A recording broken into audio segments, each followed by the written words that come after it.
Right, babbies, you know we're the Epsilon Kings. That's what we do, we specialise in these. Now, there's a few things that gets missed, and I don't know how, because you should be watching my videos, because I've told you about it 100 times over. But I'm going to show you a few things on these cranes, what you need to keep updated with. Because the problem you're having is, you're taking stupid things off like this, look. You're removing force field plates here, so that you can keep slewing round.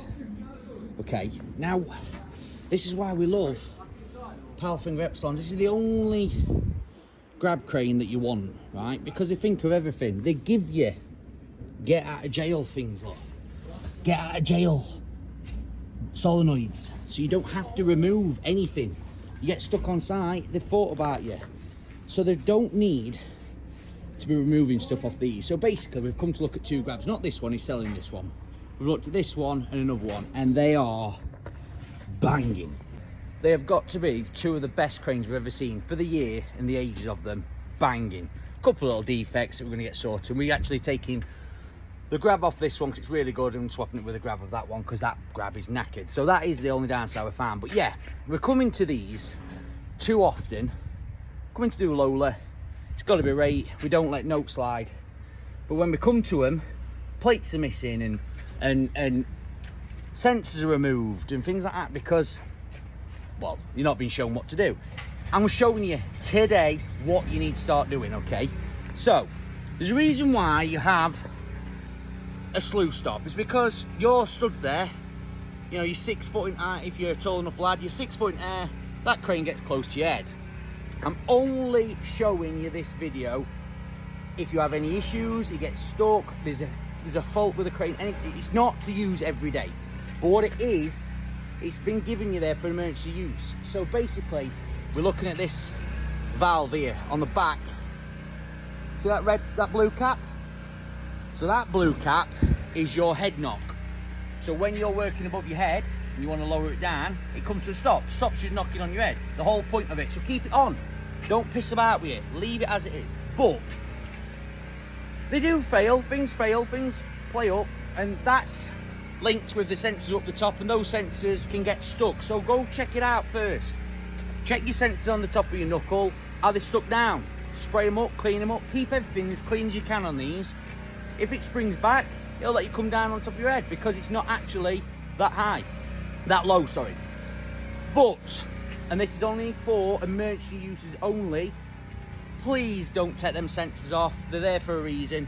Don't unbolt them and slide brackets away that we see all the time. And definitely don't want to do what unfortunately this guy's done and take the plates off underneath, because now we need to order 4 sets of plates because he's got no plates on there, so they fail the Lola, so we need to get them sorted. But if he knew what he was doing, okay, he could take that blue cap off, and as he takes the blue cap off, there is a little red screw inside. It's either screwed in or screwed out.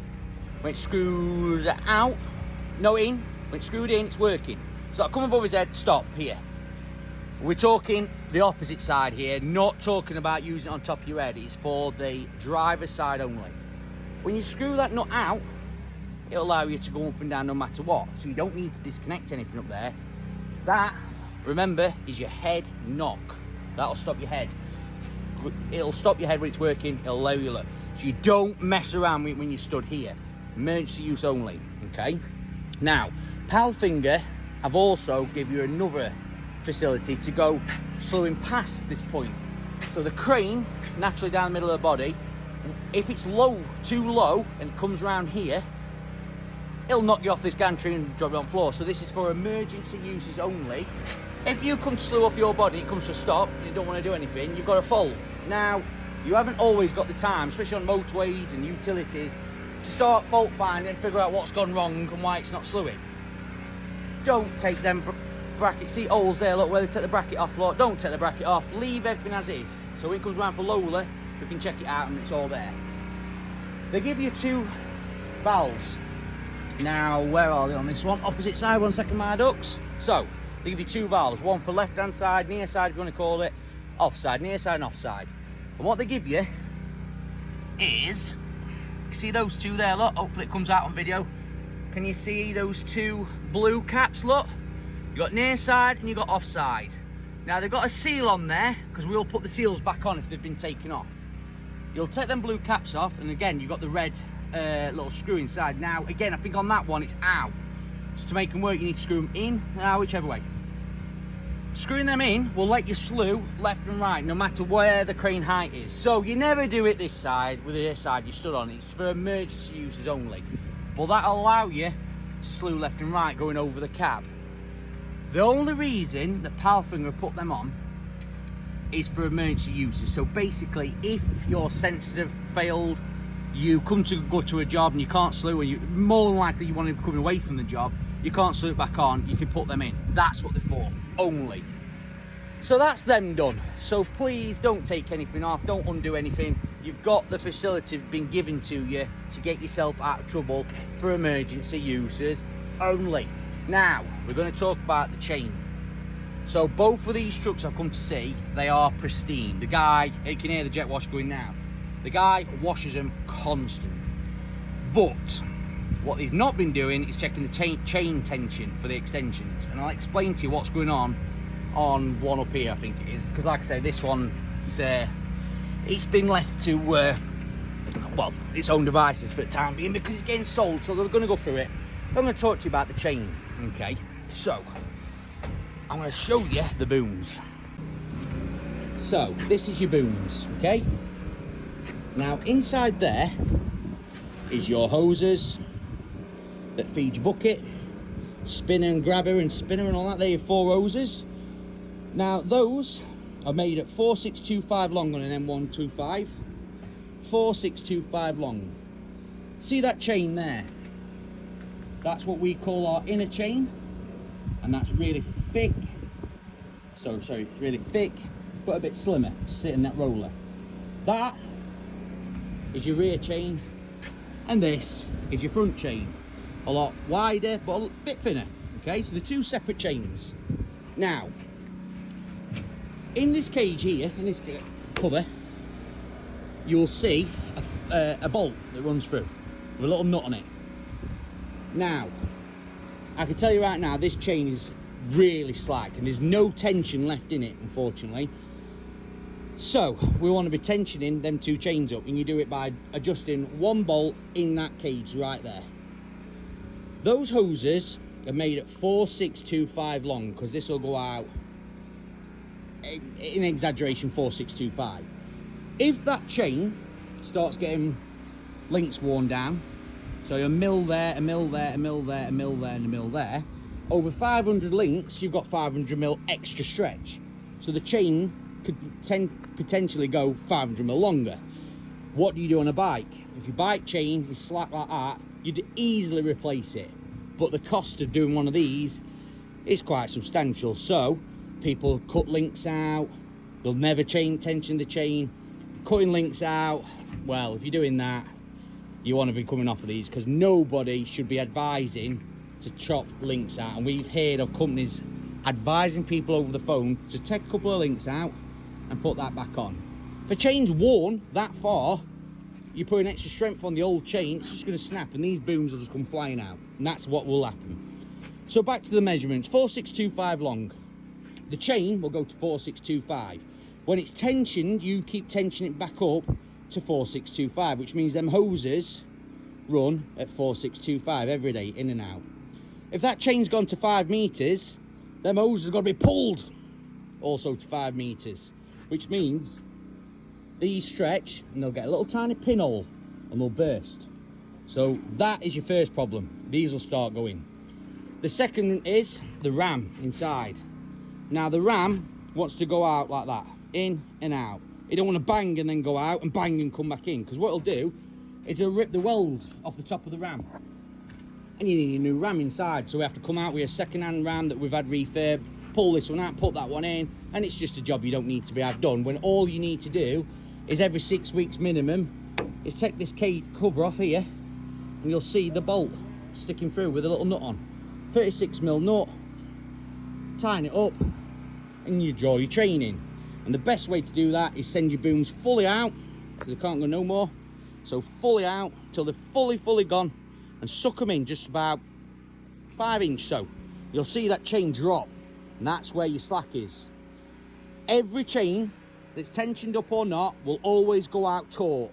It's coming back in a little foot, your chain will drop, you take this cover off and you adjust it until your chain starts to draw up. As your chain starts to draw up, you find your halfway point of how far you've got your chain out, and with your thumb, you should be able to press it down an inch, lift it up an inch, just with your thumb only, not your palm, because you could push it as long as you want. Just with your thumb, an inch in middle, an inch down, and that's tension. Cover back on. So in your toolkit, for every one of these that you own, you want a 19mm or a socket with a gun, 19mm, that cover comes off, a 36 to adjust, and either some mole grips or a 30, well, I use a 24, I think Luke might say, a 24mm spanner, just hold the chain, so that chain twisting as you chain to tighten your nut up. And that's that. I'm going to strip one off now and show you what you need to be doing, because that one that we've just tested is actually, the chain's really good, but I can put a couple of extra turns on that one just to help it. But we're taking that grab out, putting this grab onto that grab and that grab onto this grab, because this one's going and he wants a decent grab on there. That one's not too bad, but it's enough. So that's what we're going to get done today. I'm going to strip them off and show you. So this is how I'm going to do my chain tension. I'm going to take my grab and I'm going to send it fully out and suck it in just that tiny bit. You'll see on this one, it's not too bad.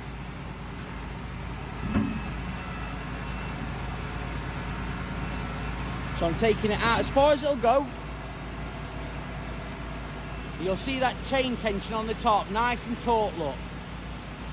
So it's not actually looking bad, but they never will do. Even if they're slack, when it goes out, they'll be tensioned up.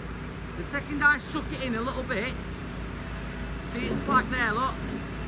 I'm going to do a slight, don't really need adjusting to be honest, but I'm doing it just for video purposes only. I'm going to spin my grab round and I'm going to lower it down so I can access it. And just take it nice and low so I can access that chain. And that'll do. Now, what I'm going to do is I'm going to suck it in a tiny touch. Just suck it in a tiny bit. That'll do. So the chain tension is off now. So basically the back chain now is all tensioned up, but the front one's not. Because they're linked together, yeah, you're tensioning both. Right, I'll go and get my toolkit and I'll show you what we're doing.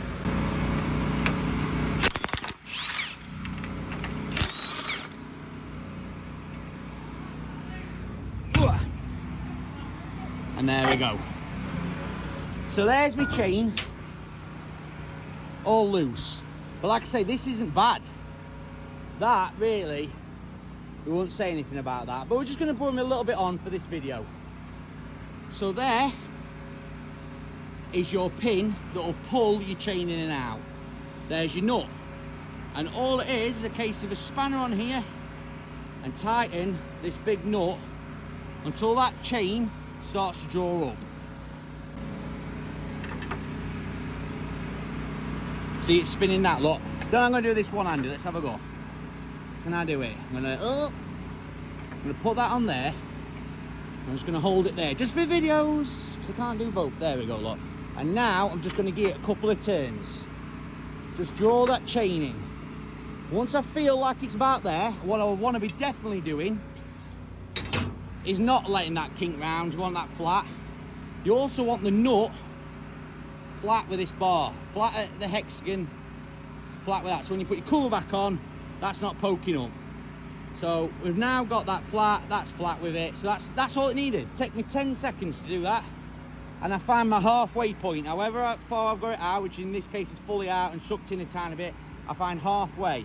With my thumb, I should be able to push it down about an inch, but that's less than that, so it's even better. And an inch up. Don't make it tight. Just allow some flex in your hand. So we've got a half an inch of movement either way, to be honest. It's probably a bit too tight, so I'll just take a backing nut off. But like I say, it didn't really need doing that one. But, here's the big but. If that fork, that's your end stop, is touching that, and you take this cage off, you've got no adjustment left, which means you need new chains. That's it. That's all I'm going to say about that. You need the chain job doing. So give Moose Crane and Plant a call, because we do these all the time. Don't chop links out, put that back on there, because it's already stretched. You just put more weight on a chain that's done. And it also shorten the length of the chain as well, but in theory you are adjusting it back up to its length. Don't take chain links out. If that were a bike chain, you wouldn't be going down motorway with a shortened bike chain, would you? So don't do it on these. And that's it. That's it. That's all you have to do. Now, I don't normally ask this on my videos, but if... Oh, got some dirt on my schnoz. Right, I don't ask this on my videos, but if you can share this to anybody who runs grab lorries, that's what you need to be doing every 6 weeks, really. If you're working these day and night, do them more regular. But the second you see that chain slack, when you're pulling the extensions back in, get them chain tensioned up. Silly, that'll do. Get it shared for me, get everyone knowing about it. And if not, ring the boys, we'll sort you. Them boys there a lot. Silly, silly, silly.